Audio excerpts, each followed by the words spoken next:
చిన్న ప్రార్థన. జీవము గల మా ప్రియ పరలోకపు తండ్రి, స్తోత్రమయ్య. కాలములు సమయములు నీ స్వాధీనములో ఉన్నవి. ఈరోజు మేము ఇక్కడ కూడటం ఇది మీరు నిర్ణయించిన కాలం ప్రభువా. అందును బట్టి నీకు వందనాలు, స్తోత్రాలు. దేవుని వాక్యములో జీవం ఉన్నది. ఆ జీవం మాలోనికి వెళితే మేము దీవించబడతాం, మేము మేలు పొందుతాం, సమాధానం ఉంటుంది, స్వస్థత ఉంటుంది. ఎందుకంటే నీ వాక్యములో జీవం ఉన్నది. ఈ రోజున అందరూ నీ మాటలు మంచిగా వినటానికి సహాయించండి. అల్లరి శక్తులను యేసు నామములో గద్దించి బంధిస్తున్నాం ప్రభువా. నిద్రమత్తు కూడా ఎవరు లేకుండా సంతోషంగా, ఉత్సాహంగా, ఉల్లాసంగా నీ వాక్యాన్ని వినటానికి సహాయం చేయండి. ఎలాంటి ఆటంకాలు లేకుండా చేయండి. పరిశుద్ధాత్మ అభిషేకంతో ఈ వర్తమానం విడుదలవ్వటానికి సహాయం చేయండి. అయ్యా, నీ మాటల్లో జీవం ఉన్నది కాబట్టి ఆ జీవము వింటున్నప్పుడు ప్రతి ఒక్కరిలోనికి మేలు వెళ్ళాలి దేవ. స్తోత్రమయ్యా. నిరాశ నిస్పృహలో ఉన్న వారికి గొప్ప సమాధానం కలగాలి. రోగులుగా ఉన్న వారికి గొప్ప స్వస్థత కలగాలి ప్రభువా. అదేవిధంగా నిస్సహాయ స్థితిలో ఉన్న వారికి నీ గొప్ప సహాయం అందాలి పరలోకము నుండి. ఇలా ఎవరికి ఏం అవసరమో ఆ రీతిగా నీ వాక్యము ప్రతి ఒక్కరికి పనిచేయనట్లుగా సహాయం చేయమని యేసు క్రీస్తు నామములో స్తోత్రం చెల్లించి ప్రార్థించి వేడుకొనుచున్నాము తండ్రి. ఆమేన్. మంచిది, కూర్చోండి. అందరికీ మరొకసారి హృదయపూర్వక వందనాలు తెలియజేస్తూ ఉన్నాము. ఈరోజు వాక్య భాగము యొక్క టైటిల్ ఏంటంటే 7 నిజాలు. ఏంటి చెప్పండి? 7 నిజాలు. మనం ఎవరితోన్నా మాట్లాడుతున్నప్పుడు జోక్గా అంటాం, ఏమనంటే నిజం మాట్లాడు అంటాం. అవును కదండి? అంటే మన మాటల్లో, ఎదుటి వాళ్ళ మాటల్లో కొంత నిజం లేదనేటువంటి సందేహం, గమ్మత్తుకు కూడా మనం మాట్లాడుతూ ఉంటాం. అబ్బో, నిజాలు మాట్లాడుతున్నావు అంతా అని అంటూ ఉంటాం. నిజము అనేది అది దేవుని యొక్క స్వభావం. సరే, మంచిది. ఈరోజు బైబిల్లో నుంచి మనము 7 నిజాలు అనేటువంటి ఒక అద్భుతమైన సత్యాన్ని మనం తెలుసుకోవాలి. ఏంటి చెప్పండి? 7 నిజాలు. 7 అంటే సంపూర్ణ సంఖ్య. 7 నిజాలు అంటే వాస్తవానికి బైబిల్లో అంతా నిజమే. బైబిల్ రాయబడినంతా కూడా నిజమే. ఇందులో అబద్ధం అంటూ ఏమున్నదో. కొన్ని వ్యర్థమైన, అంటే లోకానికి ఇబ్బందికరంగా ఉండే మాటలు ఉన్నాయి, మంచి మాటలు ఉన్నాయి, అన్నీ ఉన్నాయి. అన్నీ కూడా నిజాలే. కాబట్టి బైబిల్లో ఉన్న 7 నిజాలు అనేవి రోజు మనం గ్రహిస్తే మనం కూడా నిజంగా జీవించడానికి ఎంతో అవకాశము ఉంటుంది. ఇప్పుడు మనిషి యొక్క జీవితము, మనం నివాసం ఉంటున్న సమాజము అంతా కూడా నిజంగా ఉంటుందండి. మొన్న సంగం డైరీ పాల ప్యాకెట్ల దగ్గరికి వెళ్ళినప్పుడు ఒక ఆయన అంటున్నాడు, అసలు ఈ పాల ప్యాకెట్లు అసలు కొనకూడదండి, పాలంతా కూడా లోపల సరైనటువంటి ఒరిజినల్ కాదు అని అంటున్నారు. ప్యాకెట్లు పాలైనా పెరుగైనా ఏదైనా సరే అంతా కల్తీ. ఇప్పుడు ఒక చోట సంగం డైరీ అని రాశారు బోర్డు. ఆ సంగం డైరీ కాస్త కొన్ని రోజులకి ఈ ఆటకాయ పిల్లలు ఏం చేశారంటే పక్కన 0 చెరిపేశారు. ఇప్పుడు సంఘం కాస్త ఏమైంది? సగం పాల డైరీ. సగమే పాలు. నిజం లేదు. ఆహార పదార్థం ఏదన్నా తీసుకోండి, అంతా కూడా కల్తీ, నిజమైంది లేదు. ఇక ప్రతిదీ కూడా కల్తీ అయిపోయింది. ప్రపంచం అంతా కూడా కల్తీ అయిపోయింది. ఇలాంటి కల్తీ లోకంలో జీవిస్తున్నాం మనం. నిజము అనేది ఏంటి, అది ఎలా ఉంటుంది, అదేమిటి, అది నేను ఎలా పొందాలి అనేది మనం గ్రహించాలి. అందుకే ఈరోజు ప్రభు యొక్క అంత్య దినాల్లో ఉన్నాం కదా మనం. ప్రభు రాకడ ఎప్పుడు ఏమవుతుందో తెలియదు. అంటే ఇప్పుడు ఆయన రాకడకు సూచనలుగా ఉన్నాయి. చాలా దగ్గరగా, ప్రభు మనకి ఎంతో దూరం లేడండి, చాలా దగ్గరగా ఉన్నాడు. ఇలాంటి సందర్భాల్లో మనము దేవుని బిడ్డలంగా సత్యాన్ని గుర్తెరిగి వ్యర్థమైన వాటికి దూరంగా ఉండి వాస్తవం ఏంటి, నిజమేంటి అని గ్రహించి ఆ నిజం పట్ల మనం ముందుకు కొనసాగాలి. కాబట్టి ఈరోజు ఈ సత్యాన్ని మనం గుర్తెరగదాం. 7 నిజాలు. 7 నిజాల్లో మొట్టమొదటిగా చూద్దాం. ఇప్పుడే చదువుకున్నటువంటి మాటలో యోహాను సువార్త 6వ అధ్యాయము 55వ వచనం చదవండి. ఉమ్, నా శరీరము నిజమైన ఆహారమును, నా రక్తము దేవునికి స్తోత్రం కలుగును గాక. మొట్టమొదటి 7 నిజాల్లో ఒక నిజం ఏంటంటే యేసుక్రీస్తు ప్రభు యొక్క బల్ల అనగా ఆయన రక్తము, ఆయన శరీరం ఏంటంటే నిజమైన ఆహారము, నిజమైన పానీయం. మీరు ఈ భూమిలో ఉన్న ఏ పదార్థమైనా సరే తినండి, దాంట్లో ఎంతో కొంత కల్తీ ఉంటుంది. ఏ తెచ్చుకున్నా సరే తినే పదార్థం అంతా కల్తీయే. కానీ యేసు ప్రభు చెప్పింది నిజమైన ఆహారము నా శరీరము, నా రక్తము అన్నాడు. ఇది ఎట్లా కుదిరిందంటే మీరు బాగా ఆలోచన చేయండి. ఇప్పుడు మనం ఏం చేస్తున్నాము, యేసు ప్రభు యొక్క రొట్టెను తీసుకొని ఆహారంగా తీసుకోబోతున్నాం కదా. మనం అలా తీసుకుంటున్నప్పుడు ఏం జరుగుతుంది? ప్రభు ఏం చెప్పాడు? ఇది నా శరీరము, దీన్ని తీసుకొని తినండి అన్నాడు. ఆయన శరీరము, గుర్తుపెట్టుకోండి. ఇప్పుడు ప్రభు ఏం చెప్పాడు? నా శరీరము నిజమైన ఆహారము అన్నాడు. అంటే దీని అర్థం ఏంటంటే యేసు ప్రభువారు ఈ భూమి మీద జీవించినప్పుడు ఆయన శరీరము ఎంత పవిత్రమైంది అంటే ఒక్కసారి కూడా యేసు ప్రభు తలనొప్పిగా ఉన్నాడు, తలనొప్పితో బాధపడ్డాడు అని ఎక్కడ రాయబడలా బైబిల్ మొత్తంలో. ఆయన శరీరంలో చాలా బాధగా ఉంది అని ఎక్కడ కూడా రాయబడలా. ఎందుకంటే ఆయన శరీరం నిజమైన ఆహారం కాబట్టి దాంట్లో కల్తీ ఉండదు. ఎల్లప్పుడూ కూడా మంచి ఆరోగ్యకరంగా ఉండే శరీరము ప్రభు అని యేసుక్రీస్తు యొక్క శరీరము. దేవునికి స్తోత్రం కలుగును గాక. ఆయన పగలంతా దేవుని రాజ్యం గురించి ప్రకటన చేసేవాడు, రోగులు స్వస్థపరిచేవాడు, రాత్రంతా దేవుని దగ్గరికి వెళ్ళి ఒంటరిగా కూర్చొని ప్రార్థన చేసేవాడు, త్యాజ్యం చేసుకునేవాడు. అంటే ఆయన శరీరములో ఏముందంటే నిజమైన ఆహారము, నిజమైన పానీయము. దీన్ని ఈరోజు మనం గ్రహించాల్సిన విషయం ఏంటంటే ప్రియులారా, ఈ కల్తీ లోకంలో మనం జీవిస్తున్నాం కాబట్టి రకరకాల వ్యాధి బలహీనతలు వద్దన్న వస్తున్నాయి కాబట్టి వాటిని జయించాలంటే నిజమైన ఆహారాన్ని ఆదివారం పూట ప్రభు సన్నిధికి వెళ్ళి మనం తీసుకోవాలి. ఇది సత్యం. రక్షించబడిన ప్రతి ఒక్కరు కూడా కంపల్సరిగా ఆదివారం దేవుని మందిరానికి రావాలి, ప్రభు బలలో చేయవేయాలి. ఎందుకని? నిజమైన ఆహారం కాబట్టి. మనము తినేటువంటి నిజము కాని కల్తీ ఆహారాన్ని, ఆ దోషాన్ని కొట్టివేయాలంటే నిజమైన ఆహారమైన యేసు శరీరాన్ని, యేసు రక్తాన్ని మనం సేవించాలి. దేవునికి స్తోత్రం కలుగునుగాక. హల్లెలూయా. యెషయా గ్రంథం 55వ అధ్యాయం చూడండి, 2వ వచనం. యెషయా గ్రంథం 55వ అధ్యాయము చదవండి, 2వ వచనం. అక్కడేం రాయబడి ఉందో? ఆహారము కాని దాని కొరకు మీరేర రోకలిచ్చెదరు, సంతుష్టి కలుగు చేయని దాని కొరకు మీ కష్టార్జితమును ఎందుకు వేయపరచెదరు? నా మాట జాగ్రత్తగా ఆలకించి మంచి పదార్థము దేవునికి స్తోత్రం కలుగునుగా. హల్లెలూయా. వినండి, దేవుడు అంటాడు, మీరెందుకు ఆహారం కాని దాని కొరకు డబ్బులు చాలా ఖర్చు పెడుతున్నారు? తర్వాత మీరెందుకు సంతుష్టి కలుగుజేయని దాని కొరకు మీ కష్టార్జితాన్ని ఎందుకు వ్యయపరుస్తున్నారు అని దేవుడు అంటాడు.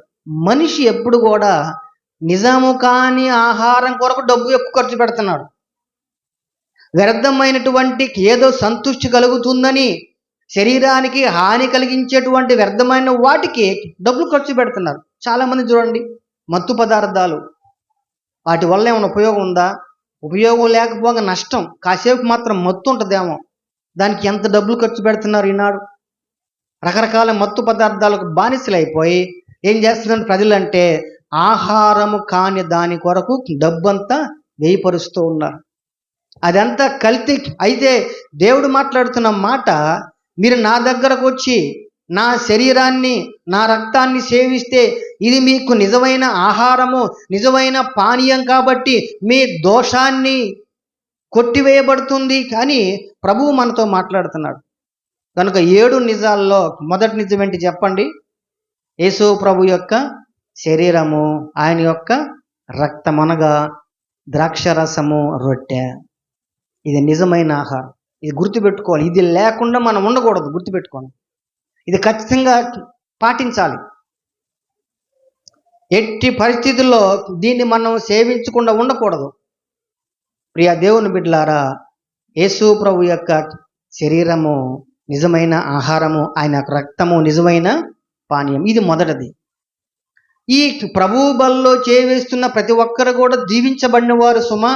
ఇంకా ఎవరైతే ప్రభువు బల్లో చేయవేయరో, అంటే యేసు ప్రభు యొక్క నిజమైన ఆహారాన్ని, నిజమైన పానీయాన్ని సేవించకుండా ఉంటున్నారో, వాళ్ళు కూడా త్వరగా సత్యాన్ని గుర్తెరిగి, అయ్యో నేను ఈ లోకములో కల్తీ ఆహారం తీసుకుంటున్నా, కల్తీ పానీయం దాగుతూ ఉన్నా, కాబట్టి ఇదిగో నేను కంపల్సరిగా యేసయ్య నిజమైన ఆహారం తీసుకోవాలి, యేసయ్య నిజమైన పానీయాన్ని తీసుకోవాలి, అప్పుడు నేను దీర్ఘాయుష్ కలిగి మంచి ఆరోగ్యంగా ఉంటాను అని ఒక విశ్వాసం పెరుగుతుంది. ఈ కల్తీ లోకములో నిజమైన ఆహారమైన యేసునొద్దకు మనం వచ్చి తీరాల్సిందే. దేవునికి స్తోత్రం కలుగును గాక. హల్లెలూయా. మొదటి నిజం ఇది. రెండవ నిజం ఏంటంటే సామెతల గ్రంథం చూడండి, 17వ అధ్యాయం. మొదటి నిజం ఏంటి చెప్పండి? యేసుక్రీస్తు యొక్క శరీరము, ఆయన యొక్క రక్తము నిజమైన ఆహారం, పానీయము. ఇది రెండవ నిజం ఏంటంటే సామెతలు 17:17 చదవండి. నిజమైన స్నేహితుడు విడువక ప్రేమించును, దుర్దశలో అట్టివాడు. అది రెండవది, నిజమైన స్నేహితుడు బైబిల్లో కనపడుతున్నాడు. స్నేహాలు ఒకప్పుడు చాలా గౌరవంగా ఉండేవి. ఇంతకుముందు పాతకాలంలో ఫ్రెండ్స్ అంటే ఒకళ్ళ కోసం ఒకళ్ళు చాలా కష్టపడేవాళ్ళు. ఇప్పుడు స్నేహాలు చూడండి, ఎక్కడైనా నిజమైన స్నేహాలు ఉన్నాయండి? ఉన్నాయా? లేవు. ఒరే వాడి జోలికి వెళ్ళబాకరా, వాడు మంచోడు కాదు అంటున్నాం. అమ్మాయి నువ్వు ఆ అమ్మాయితో సహవాసం చేయబాకు, ఆ పిల్ల మంచిది కాదు. ఎందుకని? సహవాసాలు మంచి లేవు, నిజమైన స్నేహాలు లేవు. ఈనాడు నిజమైన స్నేహాలు లేక ఈనాడు యువతరం అంతా కూడా తప్పుదారిలో ఉండి వారి జీవితాన్ని పాడు చేసుకుంటున్నారండి. యవ్వనస్తులు, బంగారు భవిష్యత్తున్న వాళ్ళు నిజమైన స్నేహాలు కాకుండా వ్యర్థమైన స్నేహాలు చేసి దురాత్మలు పట్టుకొని యవ్వన కాలంలోని జీవితాన్ని ముగిస్తున్నారు. నిరాశ నిస్పృహలోకి వెళ్ళిపోయి యవ్వన కాలం మంది వారి తనువును తాళించి వేస్తున్నారు. రకరకాలుగా మరి దురాత్మల చేత పీడించబడుతూ వారు ముందుగానే కాలానికి ముందుగా చనిపోతున్నారు. కొంతమంది సూసైడ్ చేసుకున్నారు, కొంతమంది ఆత్మహత్యలు చేసుకున్నారు, కొంతమంది ప్రమాదాలకు గురవుతున్నారు. ఈనాడు లోకములో నిజమైన స్నేహం అనేటువంటిది లేనే లేదండి. ఇది గుర్తుపెట్టుకోవాలి. నిజమైన స్నేహితుడు ఎవరన్నా ఉన్నారు అంటే ఆయన ప్రభువైన యేసుక్రీస్తు మాత్రమే. రెండవ నిజం ఏంటంటే నిజమైన స్నేహము యేసు ప్రభు దగ్గరే ఉందండి. ఇది ఎక్కడ దొరకదు. దుష్ట సాంగత్యము మంచి నడవడిని చెరుపును అని పౌలు భక్తుడు తెలియజేస్తాడు. ఏ సహవాసం అంట? దుష్ట సహవాసం. దుష్ట సహవాసం అంటే సైతాను సహవాసం. దుష్టుడంటే సైతాను. సైతాను సహవాసం ఏంటి అంటే సైతాను చేత ప్రేరేపించబడిన మనుషులతో సహవాసం చేయటం. అది నిజము కాని సహవాసం. ఈ నిజము కాని సహవాసము ఈ లోకములో ఉంటే, ఇలాంటి లోకములో నిజమైన స్నేహితుని కోసం మనం ప్రయాసపడాలి. దేవునికి స్తోత్రం కలుగునుగా. హల్లెలూయా. ఎవరంటే నిజమైన స్నేహితుడు? యేసుక్రీస్తు ప్రభు ఒక్కడే నిజమైన స్నేహితుడు. మన సహవాసం అయితే తండ్రితో కూడాను, ఆయన కుమారుడైన యేసుక్రీస్తు కూడాను అని బైబిల్లో వ్రాయబడి ఉంది. మన సహవాసం ఎవరితో అంటే యేసుక్రీస్తు ప్రభుతో. మన సహవాసం అంతా కూడా యేసుక్రీస్తు ప్రభుతోనే. నేను చిన్నతనంలో బయట సహవాసాలకు వెళితే మేము చెడిపోతామని మా అమ్మ ఏం చేసిందంటే 10వ తరగతి దాకా చాలా జాగ్రత్తగా పెంచింది. అసలు సండే స్కూలు, మందిరం, ఇల్లు ఇవి తప్పితే ఏం తెలియదు.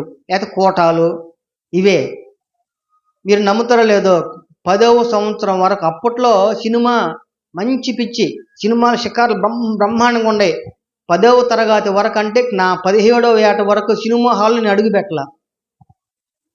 అంటే అట్లా పెంచబడ్డాం. ఎందుకంటే అట్లా సహవాసానికి వెళ్తే నష్టపోతారు, దుష్టులతో కలిసిపోతారండి. అలా పెంచబడ్డాం. కానీ పెద్దలం అయిన తర్వాత కొన్ని సినిమాలకు వెళ్ళాల్సిన పరిస్థితి ఏర్పడింది.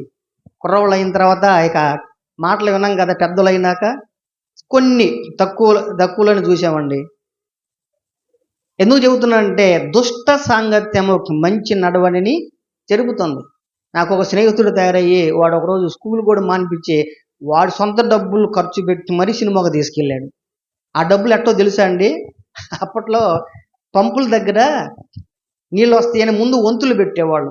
ఈ బకెట్లో బొంగలో అవన్నీ వంతులు పెట్టేవాళ్ళు. నీళ్ళు రాగానే అప్పుడు వరుసగా ఉన్న వాళ్ళు పట్టుకుంటారు కదా, వాడు ఏం చేశాడు, ఒక పంపు దగ్గరికి వెళ్ళి డబ్బులు లేవు కుదర ఎట్ట సినిమాకి వెళ్తే ఎట్ట వెళ్తామంటే రా నీకెందుకు అని చెప్పేసి ఒక పంపు దగ్గరికి వెళ్ళి తీసుకెళ్తే ఆ బడాయి మెట్టుకడ ఎక్కడో పంపు దగ్గర తీసుకెళ్ళి ఆడ ఒక బొంగ 4-5 బొంగలు పెట్టుండే, ఒక బొంగ తీసుకుని ఇప్పుడే వస్తాను అని చెప్పేసి వాడు వెళ్ళి దాన్ని నమ్ముకొని వచ్చి దా సినిమాకి వెళ్తాను సినిమాకి తీసుకెళ్ళాడు. చూడండి ఎట్టుందో లోకం. ఎట్లా ఉంది అంటే స్నేహాలు నిజాలు లేవు, నిజమైనవి లేవు. ఆ తర్వాత చూడండి ఆ సినిమాకి వెళ్ళొచ్చిన తర్వాత అది మా అమ్మ కాస్త తెలిసింది. ఇక చూడు ఇంట్లో నిట్టాడి గట్టేసి కొడతాం మొదలుపెట్టి కొడతంటే భయంకరంగా మా అన్నయ్య వచ్చి ఏడ్చాడు. వాడిని కొట్టబాక అరే పోనని చెప్పురా అని పాప మా అన్నయ్య వచ్చి ఆయన ఏడ్చాడు నన్ను కొడతంటే, నేను ఏడుస్తుంటే. అంటే చూడండి ఈ లోకం పరిస్థితి ఎట్లా ఉందంటే, అందుకే ప్రభు అంటున్నాడు మన సహవాసము నిజమైన స్నేహితుడి లోకంలో ఎవరన్నా ఉన్నారంటే ఆయనే ప్రభు అయిన యేసు క్రీస్తు అని రాయబడింది. ఎందుకు యేసు ప్రభు నిజమైన స్నేహితుడు అంటే ఒకసారి చూడండి యోహాను సువార్త 15వ అధ్యాయం 13వ వచనం చదవండి. యోహాను సువార్త 15:13. ఎందుకు యేసు క్రీస్తు ప్రభువునే నిజమైన స్నేహితుడు అన్నారు, ఇంకంతకంటే మంచి స్నేహితులు లేరా అనే డౌట్ మనకు రావచ్చు. చూడండి, తన స్నేహితుల కొరకు తన ప్రాణం పెట్టువాని కంటే ఎక్కువైన ప్రేమ గలవాడు ఎవడో. చూడండి యేసు ప్రభు ఏం చేశాడు, మనందరి కోసం ఏం చేశాడు, ఆయన ప్రాణం పెట్టాడండి. ప్రాణం పెట్టినంతగా ఉన్న సహవాసము.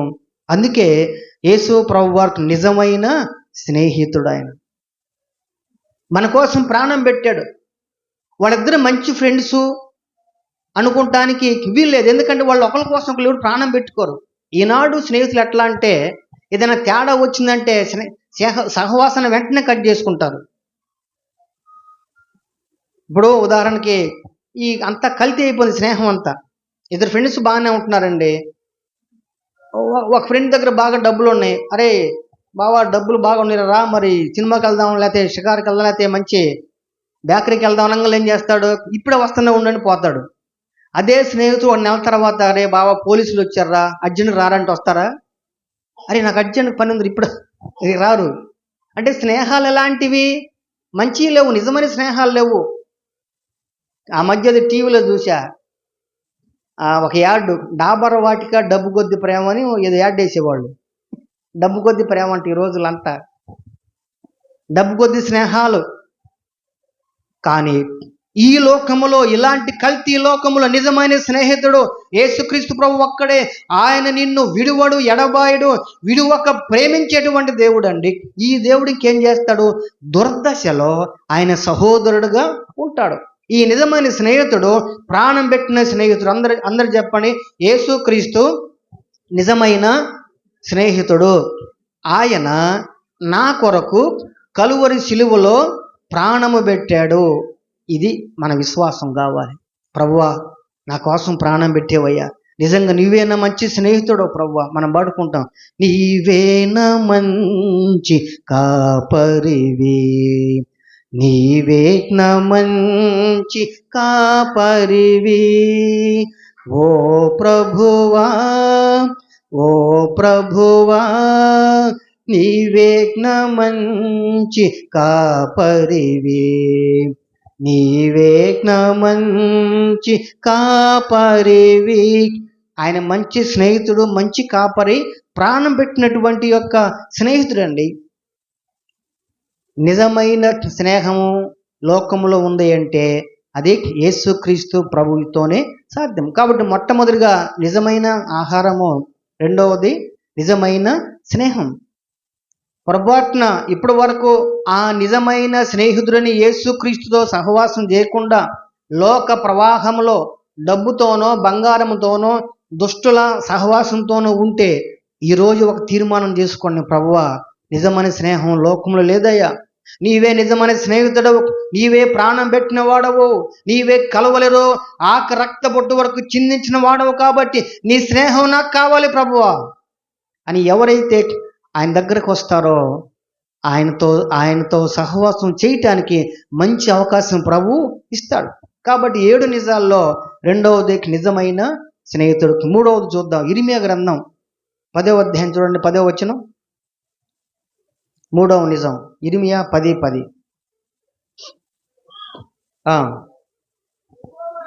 యెహోవాయే నిజమైన దేవుడు, ఆయనే జీవము గలవాడు, సదాకాలము దేవునికి స్తోత్రం కలుగును గాక. మూడవ నిజం ఏంటంటే నిజమైన దేవుడు. బాగా అర్థం చేసుకోండి. మన భారతదేశంలో ఎంతమంది దేవుళ్ళు ఉన్నారు? లెక్కే లేదు, కొన్ని కోట్ల మంది ఉన్నారు. వాక్యం అంటోంది యెహోవాయే నిజమైన దేవుడు. అందులో ఇక ఎలాంటి సందేహం లేదు. మరొక విషయం ఏంటంటే నిజము కాని దేవుళ్ళు ఉన్నారు లేదండి? మన ప్రపంచంలో నిజము కాని దేవుళ్ళను కొలిచే వాళ్ళు బోల్డ్ మంది ఉన్నారు. మన భారతదేశంలో కూడా నిజము కాని దేవుళ్ళను ఎక్కువ మంది పూజిస్తూ ఉన్నారు. అందులో ఎటువంటి సందేహం లేదు. అయితే వాక్యం అంటోంది యెహోవాయే నిజమైన దేవుడు, ఆయనే జీవము గల దేవుడు. మూడవ నిజం నిజమైన దేవుడు. ఈనాడు మనుషులు నిజమైన దేవుణ్ణి వదిలిపెట్టి నిజము కాని దేవుణ్ణి కొరకు ప్రయాసపడుతున్నారు, డబ్బులు ఖర్చు పెడుతున్నారు, ఏమేమో చేస్తూ ఉన్నారు. కానీ నిజమైన దేవుడిని వెతకటం మన గొప్ప భాగ్యం.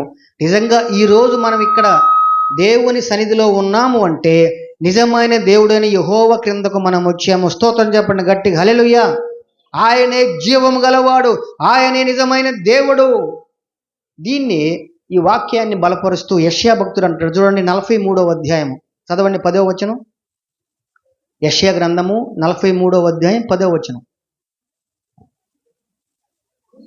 మీరు తెలుసుకొని నన్ను నమ్మి నేనే ఆయననని గ్రహించినట్లు మీరును సాక్షులు. మా యెషయా గ్రంథం 43:10 చదివింది.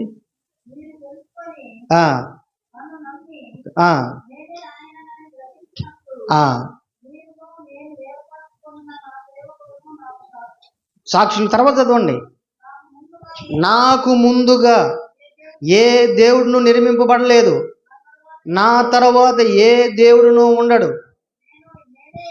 నేనే యెహోవాను, నేను తప్ప వేరొక రక్షకుడు లేడు. గట్టిగా చప్పట్లు కొట్టిన ఒకసారి, హల్లెలూయా.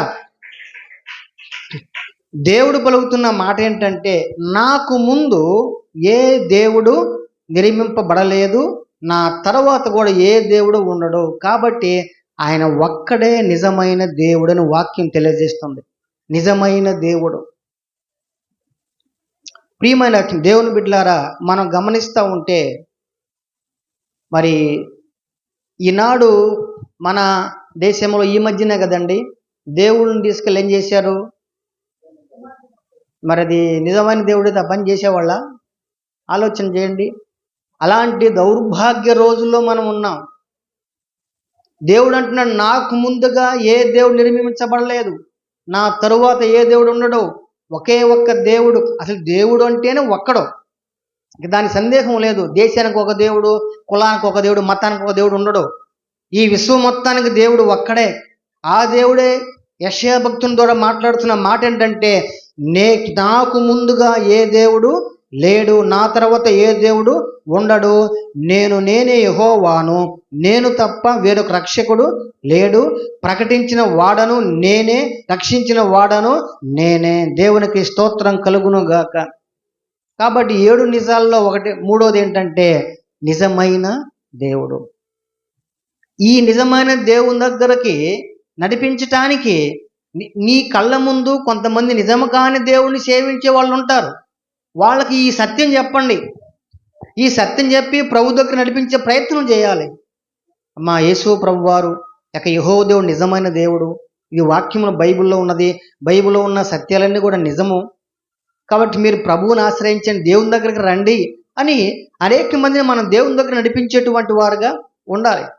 7 నిజాల్లో 3వ నిజం, యెహోవాయే నిజమైన దేవుడు. అంటే లోకములో అబద్ధాల దేవుళ్ళు కూడా ఉన్నారు. మనుషులు ఏం చేస్తారంటే ఒక చేత్తోనో బంగారం, వెండి, కర్ర, రాయితో దేవుడి స్వరూపం చేసి ఇదే దేవుడు మొక్కండి అని ప్రకటించేటువంటి వాళ్ళు ఈ లోకంలో చూస్తున్నాం. అవన్నీ కూడా నిజం కాదు. చెట్టు దేవుడు, ఒక రాయి దేవుడు, రప్ప దేవుడు, ఇవన్నీ నిజమైన దేవుళ్ళు కాదు. దేవుళ్ళుగా పిలువబడుతున్నారు. మూర్ఖులైన, గ్రహింపు లేని, సత్య సంబంధులు కాని వారి ద్వారా నిజము కాని దేవుళ్ళు వెలుగులోనికి వచ్చారు.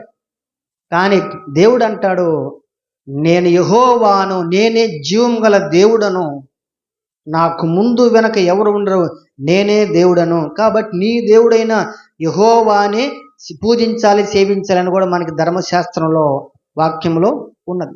కాబట్టి 3వది నిజమైనటువంటి దేవుడు. 4వది చూడండి, యోహాను సువార్త 1వ అధ్యాయం 9వ వచనం.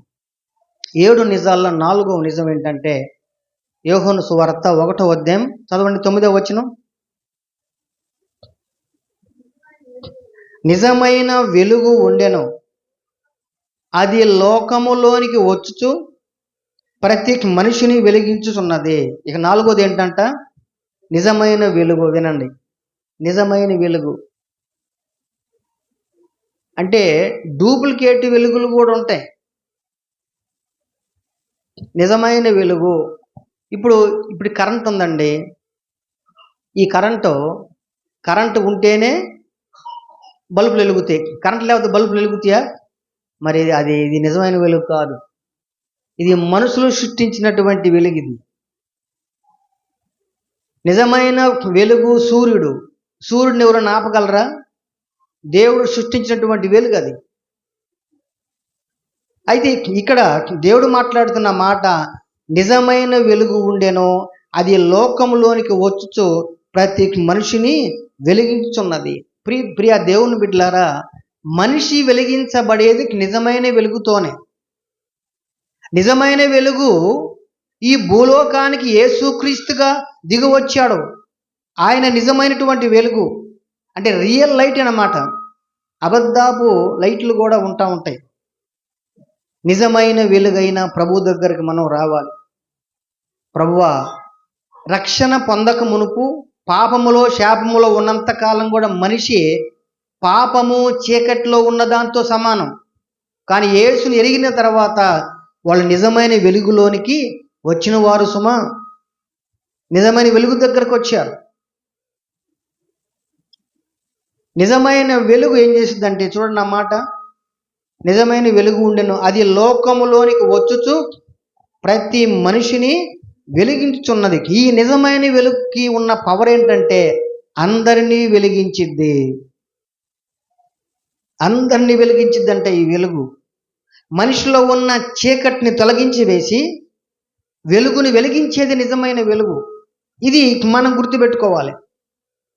రక్షించబడిన వ్యక్తి వెలిగించబడిన వ్యక్తితో సమానము. నేను రక్షించబడ్డాను, నేను వెలిగించబడ్డాను. ఒకప్పుడు చీకట్లో ఉన్నాను, ఒకప్పుడు పాపములో ఉన్నాను, ప్రభువు నన్ను రక్షించాడు, ఆయన వెలుగు నాకు ఇచ్చాడు, నన్ను కూడా వెలిగించాడు అని మనం ఈ సత్యాన్ని గుర్తెరగాలి. యేసు ప్రభు చెప్పాడు కదా, మీరు లోకమునకు వెలుగై ఉన్నారని చెప్పాడు. మన ప్రభువు వెలుగైతే మనం కూడా వెలుగే. ఈ వెలుగు ఎలాంటి వెలుగు అంటే నిజమైన వెలుగు అని గుర్తెరగాలి. నిజమైన వెలుగు. మత్తయి సువార్త చూడండి 6వ అధ్యాయం 22వ వచనం. మత్తయి సువార్త 6వ అధ్యాయం 22వ వచనం చదవండి.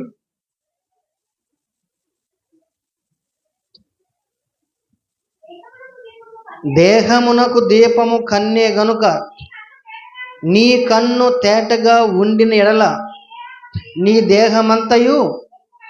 ఇప్పుడు వినండి, యేసు ప్రభు నిజమైన వెలుగైతే ఆయన మనలందరినీ కూడా వెలిగించాడంట.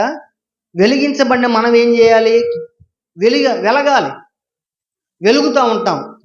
మన దేహమంతా కూడా వెలుగుమయమైపోద్ది. అయితే ఎలా ఎప్పుడు మనం వెలుగుతామంటే ఈ దేహానికి దీపము కన్ను. కాబట్టి ఏం చేయాలి? నీ కన్ను తేటగా ఉంటే నీ దేహం అంతా వెలుగుమయమై ఉంటుంది. ఇప్పుడు వినండి, మనిషిలోనికి ప్రవేశించేటువంటి పాపము కంటి ద్వారానే ప్రవేశిస్తుంది. అందుకే కన్ను తేటగా ఉంటే నీ దేహమంతా వెలుగుగా ఉంటావని ప్రభు చెబుతున్నాడు. అసలు ఈ లోకంలోనికి పాపం వచ్చింది దేని ద్వారా అండి? కంటి ద్వారా కదా. మరి హవ్వకు అందంగా కనపడిందంట పండు.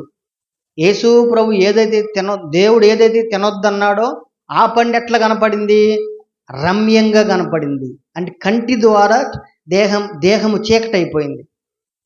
మన కన్ను తేటగా ఉంటే దేహమంతా కూడా ఎట్లా ఉంటుందంట? వెలుగుమయం అవుద్దంటండి. యేసు ప్రభు నిజమైన వెలుగైతే ఆ వెలుగుతో మనలందరూ కూడా వెలిగించాడు. కాబట్టి ఆయన వెలుగును పొందినటువంటి మనము ఎలా ఉండాలంటే వెలిగించబడాలి. ఎలా వెలిగించబడతామంటే కన్ను తేటగా ఉంటే మనం వెలిగించబడినట్లే. అంటే కంటి ద్వారా ఏదైనా లోపలికి వచ్చే అవకాశం ఉంది, ప్రవేశించే అవకాశం. అది పాపం కానీ, ద్వేషం కానీ, అసూయ కానీ, క్రోధం కానీ ఏదైనా సరే మనం కళ్ళతో చూస్తేనే కదండి. ఎదుటివారు మనకంటే బాగా బాగుపడ్డారు, వాళ్ళని చూసి మనకి తెలియకుండా ఒకలాంటి అసూయ వచ్చింది. ఇది ఎట్లా వచ్చింది? కళ్ళతో చూడబట్టే కదా. నీ కన్ను తేటగా ఉంటే నీ దేహమంతా వెలుగుమయం అయిపోయి ఉంటుంది. ఇప్పుడు దేహమంతా కూడా ఎందుకు చీకటైపోతుందంటే కన్ను తేటగా లేదు. మనకి ఒక సామెత ఉంది కదా, లోకంలో ఏంటది? పసికర లేని వాళ్ళకి లోకమంతా కూడా, అది వాస్తవం లేదో కానీ ఎవరికన్నా పసికరలు అయినా, ఇక్కడ వాళ్ళకి ఎవరికైనా అయినాయండి ఇంతకుముందు? ఎవరికి కాలేదా? అయిన వాళ్ళకైతే తెలుస్తుంది. అది వాస్తవం కాదు చెప్పాలంటే అయిన వాళ్ళని అడగాలి. అమ్మ నీకు ఇంతకుముందు పసికరలు అయినాయి కదా, లేదా అబ్బాయి నీకు ఇంతకుముందు పసికరలు అయినాయి కదా, అందరూ పచ్చగా కనపడ్డారా అని వాళ్ళని అడిగితే కానీ తెలియదు. ఊరికి సామెత అది. కానీ దేవుడు అంటున్నాడు, నీ కన్ను తేటగా ఉంటే, అంటే నీ కన్ను సరిగ్గా నిష్కళంకంగా ఉంటే నీ దేహమంతా కూడా దగదగా మెరిసిపోతుంది. దేవునికి స్తోత్రం కలుగునుగా. హల్లెలూయా. ప్రియులారా, మనిషి దేవుడు చెప్పే వెలుగు అది కంటి ద్వారా మనకి అపవిత్రమయ్యే అవకాశం ఉంటుంది. కాబట్టి ప్రభు అంటాడు, దేహానికి దీపము కన్నే గనుక నీ కన్ను తేటగా ఉంటే నీ దేహమంతా వెలుగుమయమై ఉండును. 23 వచ్చి నీ కన్ను చెడినదైతే నీ దేహమంతా చీకటి మయమై ఉండును. కాబట్టి అందుకే యోబు కంటితో నిబంధన చేసుకున్నాడు. నా కంటితో నేను నిబంధన చేసుకుంటుని ఒక కన్యకను నేను ఎట్లా చూడగలను, నా దేహమంతా ఎందుకు చీకటిగా చేసుకోవాలి అని ఒక మంచి తీర్మానం చేసుకున్నాడు. ప్రియమైన దేవుని బిడ్డలకి, దావీదు పాపంలో పడిపోయింది ఎట్లా అండి? తన దేహమంతా చీకటైపోయింది. దేని ద్వారా? కన్నే. అది కన్ను తేటగా ఉండాలి. ఒక సేవకుడు నాకు తెలుసు, నేను చిన్న పిల్లవాడిగా ఉన్నప్పుడు ఒక దైవజనులు స్టువర్ట్పురం ఆయన దేవసాంగ్ గారని, ఆయన ఎప్పుడు కూడా కళ్ళు మూసుకొని ఉంటాడు. ఎప్పుడు కళ్ళు అసలు ఎప్పుడు మూసుకొని ప్రసంగం చేయటం కళ్ళు మూసుకుంటాడు. తర్వాత పాటలు పాడేటప్పుడు కళ్ళు మూసుకుంటాడు. ఎవరితో మాట్లాడేటప్పుడు కళ్ళు మూసుకొనే ఉంటాడు. ఇప్పుడు మీరు కనుక కళ్ళు మూసుకొని వాక్యం అంటున్నట్టు అప్పుడప్పుడు పొద్దాక మీరు అప్పుడప్పుడు మోస్తారు. ఆ దైవజనుడు ఎప్పుడు కూడా కళ్ళు మూసుకొనే ఉంటాడు. ఎందుకంటే ఈ వాక్యం ఆయనకి కంటి ద్వారా చీకటి ప్రవేశించే అవకాశం ఉంది అని ఆయన ఏం చేసేవాడంటే ఎప్పుడు కళ్ళు మూసుకుని మాట్లాడతారు. ఆయన అడిగే, నేను ఒకసారి చిన్నపిల్లవాడిగా ఉన్నప్పుడు ఆయనకి నేను పరిచర్య చేశానండి. ఆయనకి హై స్కూల్ చదివేటప్పుడు ఆ గొప్ప దైవజనులు ఆయన స్టువర్ట్పురంలో కొన్ని వేల మంది, లక్షల మందికి దీవెనకరంగా ఉన్నాడు దేవసాయం గారని. ఆయన అడిగా, అయ్యా మీరు ఎందుకు పొద్దు కళ్ళు మూసుకుంటారు? 2 కారణాలు చెప్పాడు. ఒకటేమో ఆయన కళ్ళు చాలా ఆకర్షణీయంగా ఉంటాయి. ఆ కళ్ళు ఎవరైనా చూసి ఆకర్షించబడతారని ఎప్పుడు కళ్ళు మూసుకుని ఉంటాడు. ఆయన ప్రార్థన చేసేటప్పుడు కూడా కళ్ళు మూసుకొని ప్రార్థన చేస్తాడు. నేను ఒకసారి నిజంగానే చూస్తే కళ్ళు బాగా చాలా ఆకర్షణీయంగా, బాగా అందంగా ఉంటాయి ఆయన కళ్ళు. దేవుడు మనకు కొంతమందికి మంచి కళ్ళు అందం ఇచ్చాడు. దేవునికి స్తోత్రం, హల్లెలూయా. అయితే ఇది ఆకర్షణీయంగా ఎదురువారికి కనపడకూడదు. ఎందుకని? ఈ దేహము చెడిపోవటానికి కారణము ఆ కన్నే. కాబట్టి ప్రభు అంటే నీ దేహము చెడిపోకుండా చీకటి మయం కాకుండా ఎల్లప్పుడూ కూడా నిజమైన వెలుగైన నా వెలుగు నీలో ఉండాలంటే నీ కన్ను తేటగా ఉండాలి. దేవునికి స్తోత్రం కలుగును గాక. సింపుల్ అండి. తేటగా ఉన్న వాళ్ళకి అందరూ తేటగానే కనపడతారు, అవునా కదండి? మన కళ్ళు తేటగా అందరూ తేటగానే కనపడతారు. మన కంటిలో ఏదైనా దోషం ఉంటే ఎదుటి వాళ్ళు కూడా మనకి ఎట్లా కనపడతారు? దోషుల్లాగా, వాళ్ళు భయంకరులాగా కనపడతారు, అవునా కదా? కాబట్టి మనం గుర్తుపెట్టుకోవాలి, నా యేసయ్య నిజమైన వెలుగు.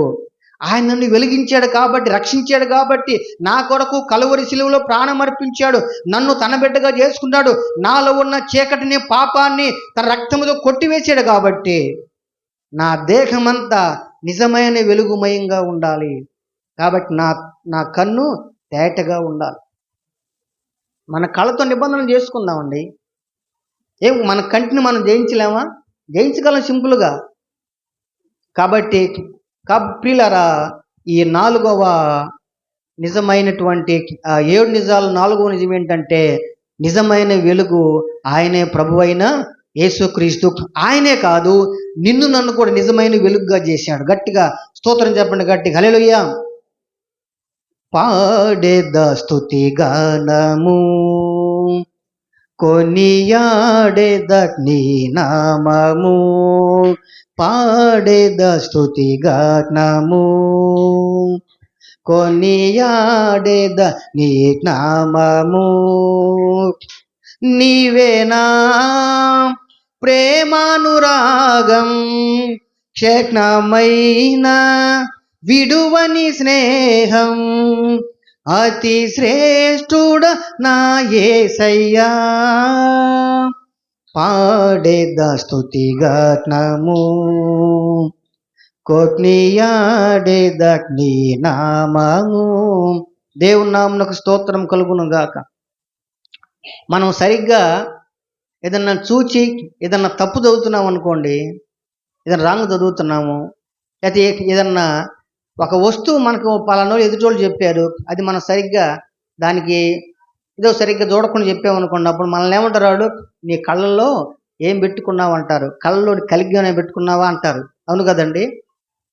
దేవుని బిడ్డలు కూడా నీ కళ్ళలో ఏమైనా పెట్టుకున్నావు అంటే చెప్పాలి. అవును, దేవుని వాక్యాన్ని పెట్టుకున్న కళ్ళలో. దేవునికి స్తోత్రం కలుగును గాక. యోబులాగని చెప్పాలి.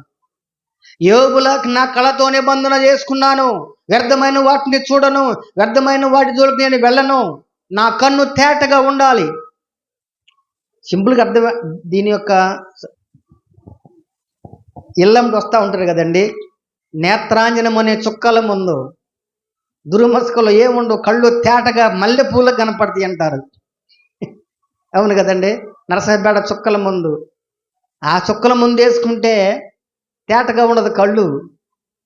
దేవుని వాక్యమనికి నీవు లోబడితే, యేసు రక్తము నన్ను విడుదల చేసింది, యేసయ్య నిజమైన వెలుగు, నన్ను నిజమైన వెలుగుగా చేశాడు అని భావిస్తే, ఆ మనసు ఉంటే మన కళ్ళు తేటగా కనపడతాయి. దేవునికి స్తోత్రం కలుగును గాక.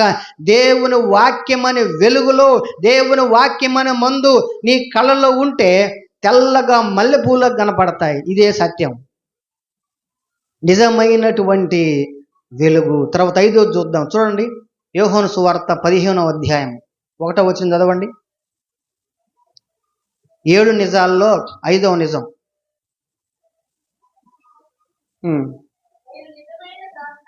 నేను నిజమైన ద్రాక్షవల్లిని, దేవునికి స్తోత్రము కలుగును గాక. ఏంటంట చెప్పండి? 5వది ఏంటి? నిజమైన ద్రాక్షవల్లి. ఇవేనండి, ద్రాక్ష వల్లులు అంటే ద్రాక్ష తీగలు, ద్రాక్ష గుత్తులు. ఈ లోకంలో ఉన్నవన్నీ కూడా ఏంటంటే కల్తీలే. మీకు ఒక సీక్రెట్ ఏంటంటే, అన్ని పళ్ళల్లో కంటే ఎక్కువ పురుగుల మందులు కొట్టేటువంటి పండ్లు ఏంటో తెలుసా అండి? ద్రాక్ష. ద్రాక్ష కొట్టినన్ని పురుగు మందులు ఏ పండు కొట్టరంట. కాబట్టి ద్రాక్షలు పూర్తి కల్తీకి ఎన్ని రకాలుగా కొడతారంట, లేకపోతే పురుగు బట్టి పాడైపోతాయి అంటండి. అందుకని ద్రాక్షాలకి చాలా దూరంగా ఉండటం మంచిది. ఒకవేళ మీరు తినాలనిపిస్తే